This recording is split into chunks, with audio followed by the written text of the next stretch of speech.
غیر قانونی طور پر بھارت کے زیر قبضہ جموں کشمیر میں حریت رہنماؤں اور تنظیموں نے انسانی حقوق کے علمبردار اور معروف قانون دان جلیل اندرابی کو ان کے 28ویں یوم شہادت پر شاندار خراج عقیدت پیش کیا ہے۔ جلیل اندرابی کو میجر اوتار سنگھ کی قیادت میں بھارتی فوج نے 8 مارچ 1996 کو گرفتار کیا تھا اور 3 ہفتے بعد 27 مارچ کو ان کی لاش سری نگر کے علاقے پادشاہی باغ کے قریب دریائے جہلم سے برآمد ہوئی تھی۔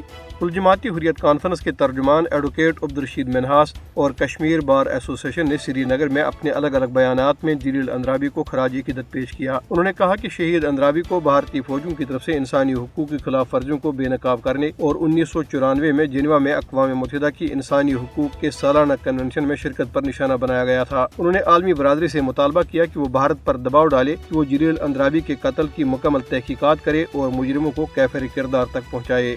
جموں کشمیر لبریشن فرنٹ نے مقبوضہ جموں کشمیر میں اشفاق مجید وانی، ڈاکٹر عبدالاحد گورو، جلیل اندرابی، ایڈوکیٹ شبیر احمد صدیقی، بشارت رضا اور دیگر شہدائی حضرت بل کو ان کی برسیوں پر زبردست خراج عقیدت پیش کیا ہے۔ جموں کشمیر لبریشن فرنٹ کے سینٹرل انفارمیشن آفس سے جاری ایک بیان میں شہداء کو تحریک آزادی کشمیر کا قیمتی اثاثہ قرار دیا گیا۔ بیان میں مقبوضہ جموں کشمیر میں جاری جدوجہد آزادی میں شہداء کی قربانیوں کو اجاگر کیا گیا۔ بیان میں شہید اشفاق مجید وانی کی جرأت اور ویژن کو خاص طور پر خراج تحسین پیش کیا گیا، جنہوں نے اپنے نظریات کی پیروی کرتے ہوئے 30 مارچ 1990 کو شہادت پائی۔ بیان میں ڈاکٹر عبدالاحد گورو اور ایڈوکیٹ جلیل اندرابی کو خراج عقیدت پیش کرتے ہوئے کہا گیا کہ انہیں بھارتی فوجوں نے انسانی حقوق کی پامالیوں کو بے نقاب کرنے پر نشانہ بنایا۔ بیان میں اسلامی سکالر سید شبیر احمد صدیقی اور کمانڈر بشارت رضا کو بھی خراج عقیدت پیش کیا گیا۔ یہ دونوں درگاہ حضرت بل کے محاصرے کے دوران بھارتی افواج کی جارحیت کا نشانہ بنے۔